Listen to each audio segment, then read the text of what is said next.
Okay, I promised that I'd come back and give you the rundown on how our little protest went on Friday. And all in all, it went really well. The weather was really nice. It was sunny, warm, lots of people outside picnicking, and we didn't get any aggravation at all from any of the witnesses. It was really like we were literally invisible. So I felt quite comfortable walking around, and my daughter as well. Towards the end of the lunch break, though, when we were doing our last pass through the corridor, we did stop in front of the desk they had set up for receipts and make sure they got a good view of the backs of our t-shirts. And I had the bright idea to put some flyers in the contribution boxes, so I put one of them, and then headed for the next one and got that in, and no sooner had I done that than we were accosted by some swimming pool staff, because the arena also has an attached swimming pool, public swimming pool. So these two fairly young looking male staff came up to us and really sheepishly said, I'm sorry, but you'll have to leave. And I sort of objected and said, well, this is a public space, isn't it? And he said, well, yes, it is a public space, but we don't really want you to leave leaflets or anything around like that. So I explained that I only left a couple. Well, I left probably 6 altogether in the ladies' toilets. That's about all I left inside that area. But I said, well, okay, well, we'll just walk around outside in the park area, in the green area out there. And they sort of hesitated a little bit and said, oh, okay, we'll go and tell the boss. So Hannah and I ventured outside again, and no sooner had we got out there than this other big strapping bloke, another employee there, came rushing out to us and said, you're going to have to leave. And I explained that I had every right to be there, and I'd looked up online what my rights to protest were, and that I was allowed to be there in that public space out in the park area. And he said, well, it's really bad, and if you don't leave, it's going to get really, really bad. So I don't know if that was his attempt at trying to intimidate me or not, but I feel that those staff members were really put on the spot. I don't know if different witnesses had approached perhaps the elders or attendants. I'm just wondering whether they were given instruction not to interfere with anybody who was there protesting or anything. Not that we were just walking around quietly, not making a nuisance of ourselves, and nobody appeared to be disturbed by us. But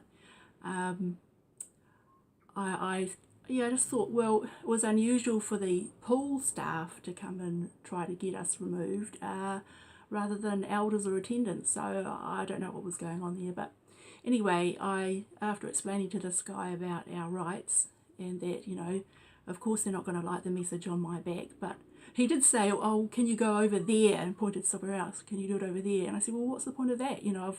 This is the message that I want the people here to read, so why would I go over there? So it was quite silly, really. But anyway, he listened to us, and he was clearly uncomfortable, and he said, I'll just go and tell the boss and see what he says. So I don't know who the boss was, but anyway, Hannah and I just kept walking around outside, past the picnickers and where the kids were playing, and they were being supervised by their parents.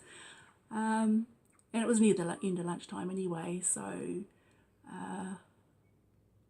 we just kept walking, and we never saw him again.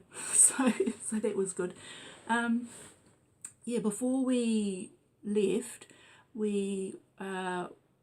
because we'd moved the car, the car was in 3 different places actually in the car park adjacent to the arena. It was in a car park that a lot of witnesses would have to walk through to get to shops or Burger King or to the coffee cart outside, things like that. So the last place we moved the car was a really good place, and a lot of people were forced to walk past it, and we watched from the art gallery across the road from it to see if anyone stopped to have a look at the car, and people did stop. We saw some young sisters look at it, and some young brothers, like teenagers probably, and some old worldly people one elderly lady looked like she read the whole car, but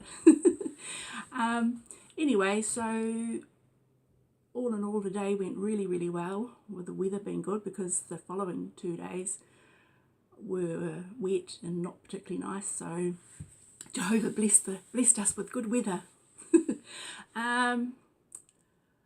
Yeah, I was really surprised how easy it was to walk around there, and you know, everyone was very polite. I guess they pretended they couldn't see us, but yeah, the staff members from the pool said, "Oh, you know, you're creating quite a disturbance. You know, it's, you know, people aren't happy. They're quite upset." And you know, obviously they didn't show any evidence of that to me. They probably wanted to look quite unbothered by our presence, but so clearly we were noticed, and our presence wasn't appreciated by witnesses, as you can imagine.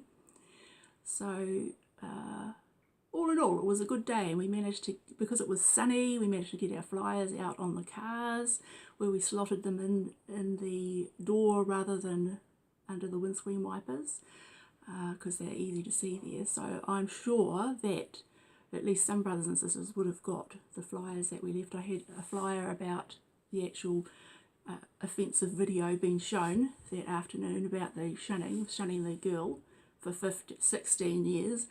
And also I had a flyer I made up about the Australian Royal Commission, you know, just very factually written, informative.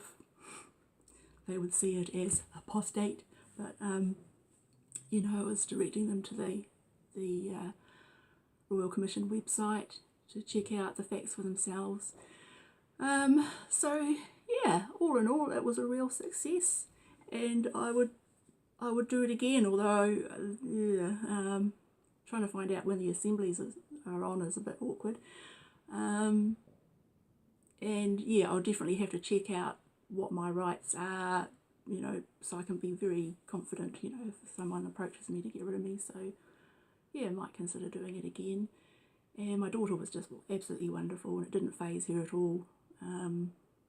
She finds it all very interesting, and yeah. Anyway, I rubbed off some of the wording off my car today, but I've left some of it there, particularly about the shunning and the damage it causes to people, and the websites. So I'll leave those on there for a few more days while I'm around about town. And the liquid chalk works so brilliantly on the car windows. I would recommend it to anybody. Instead of paying out heaps of money to have a sign made or something, just write it on your car and drive around with it and park it wherever you want wherever your intended audience is. Park it there. So maybe making use of that again. Yeah. So anyway, I think that's about it. Bye.